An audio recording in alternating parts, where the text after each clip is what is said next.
Hello दोस्तों, स्वागत है आपका मेरे चैनल दीपू प्योर क्लासों पे।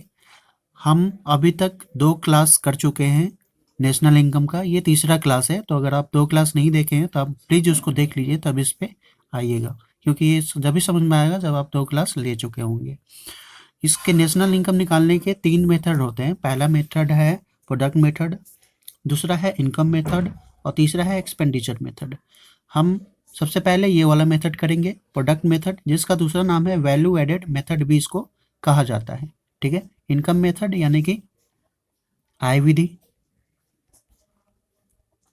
और ये व्यय विधि। व्यय विधि, ठीक है। सबसे पहले हम करते हैं इसको, प्रोडक्ट मेथड को करते हैं, जिसका नाम है उत्पाद विधि भी कहा जाता है। ठीक है, तो उत्पाद विधि में हमें सबसे पहले क्या निकालना होता है, जीडीपी एट एमपी। एक बात का आप हमेशा ध्यान रखें कि कभी भी अगर नेशनल इनकम की अगर बात किया जाए तो हमें लास्ट में क्या निकालना पड़ता है, हमें एनएनपी एट एफसी, है ना। नेशनल इनकम की बात किया जाए तो हमें निकालना है क्या, एनएनपी एट एफसी। ठीक है, लेकिन जो ये तीनों मेथड है इसमें अलग अलग चीज़ें निकलेगी। जैसे कि अगर आप प्रोडक्ट में इसकी बात करें, मेथड की बात करें, प्रोडक्ट मेथड की बात करें, उत्पाद विधि की बात करें, तो इसमें जो अपना निकलेगा वो निकलेगा जीडीपी एट एमपी, जिसका दूसरा नाम है जीवीए एट एमपी। ठीक है, तो ये कैसे निकलेगा, इसका निकालने का फॉर्मूला है उत्पादन मूल्य माइनस मध्यवर्ती उपभोग, यानी इंटरमीडिएट जो वस्तु है उनका उसमें जितना पैसा खर्च हुआ है उसका उपभोग में, उसको माइनस कर दिया जाए उत्पादन मूल्य में से, तो निकल जाएगा अपना जीडीपी एट एमपी।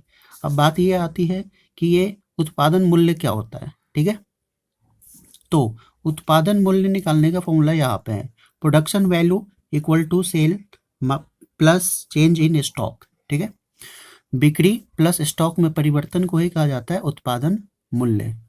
अब बात यह आता है कि स्टॉक में परिवर्तन क्या होता है, तो स्टॉक में परिवर्तन का मतलब है कि change in stock equal to closing stock minus opening stock, यानी कि जो फाइनेंशियल ईयर जो था उसमें लास्ट में क्लोजिंग स्टॉक कितना था, साल के लास्ट में क्लोजिंग स्टॉक कितना था। मान लीजिए फाइनेंशियल ईयर है 1 जनवरी से 31 दिसंबर, तो 31 दिसंबर को स्टॉक कितना था उस, और 1 जनवरी को स्टॉक कितना था, उसमें माइनस कर दिया जाए दोनों स्टॉक को, क्लोजिंग स्टॉक में से ओपनिंग स्टॉक को, तो निकल जाएगा चेंज इन स्टॉक। ठीक है, तो स्टॉक में परिवर्तन यानी क्लोजिंग स्टॉक यानी अंतिम स्टॉक क्या था, ठीक है, और प्रारंभिक स्टॉक क्या था उसको माइनस कर दिया जाए तो निकल जाएगा स्टॉक में परिवर्तन।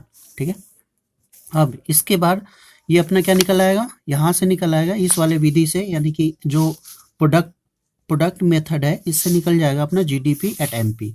अगर जीडीपी एट एमपी निकल गया तो इसको हमें किस में कन्वर्ट करना है, हमें कन्वर्ट करना है एनएनपी एट एफसी में। कैसे करेंगे, तो जी को अगर एन में ले जाना है, हम अगर आपको ये पॉइंट अगर समझ नहीं आ रहा है तो प्लीज़ आप दूसरा या पहला वीडियो देखिए, मैं उसको समझा चुका हूँ। अगर जी को अगर एन में अगर कन्वर्ट करना है तो क्या करना पड़ता है, माइनस डेप्रिसिएशन। ठीक है, हमने माइनस डेप्रिसिएशन कर दिया, ये क्या लिखा, डीसी मतलब डेप्रिसिएशन। ठीक है, अगर आपको डी को अगर एन में करना है, डी को एन में करना है, डोमेस्टिक को नेशनल में अगर आपको कन्वर्ट करना है तो क्या करना पड़ता है, प्लस एन एफ आई ए। ठीक है, अगर आपको ये समझ नहीं आ रहा कि एन एफ आई ए क्या है तो प्लीज़ आप दूसरा वीडियो रेफर करें। अगर एम पी, इस देखिए ये इसमें क्या, पी और पी दोनों में कॉमन है, यानी कि यहाँ पे जो है कोई चेंजेस नहीं होगा। ठीक है, लेकिन एम पी से एफ सी पर अगर जाना है आपको, एम पी से एफ सी पे जाना है तो क्या करना पड़ेगा, माइनस एन आई टी। मैं इसका फुल फॉर्म बता देता हूँ, डीसी मतलब डेप्रिसिएशन, इसको कहते हैं हम मूल्य ह्रास। ठीक है, और N F I A net factor income from abroad. ठीक है, और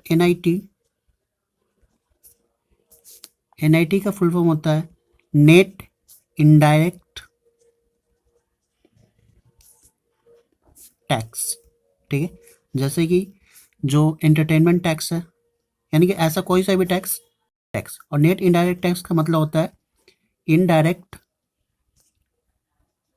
टैक्स माइनस सब्सिडी।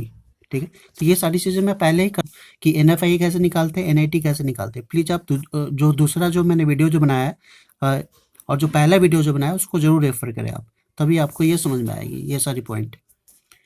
यहाँ पे प्रोडक्ट मेथड के थ्रू हमारा आया है GDP एट MP।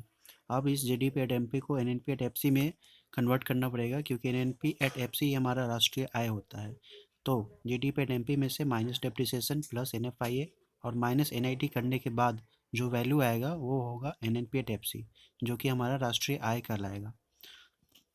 तो ठीक है, अब अगला जो वीडियो बनाऊंगा उसमें मैं इसका प्रैक्टिकल एक क्वेश्चन करवाऊंगा प्रोडक्ट मेथड का, उसके बाद मैं इनकम मेथड करवाऊंगा, फिर एक्सपेंडिचर मेथड। बस इतना ही था। अगर आपको वीडियो अगर पसंद आया तो प्लीज़ लाइक करें और चैनल को प्लीज़ सब्सक्राइब करें, क्योंकि आपका एक आपका सब्सक्राइब मेरे लिए बहुत मायने रखता है। Thank you, bye.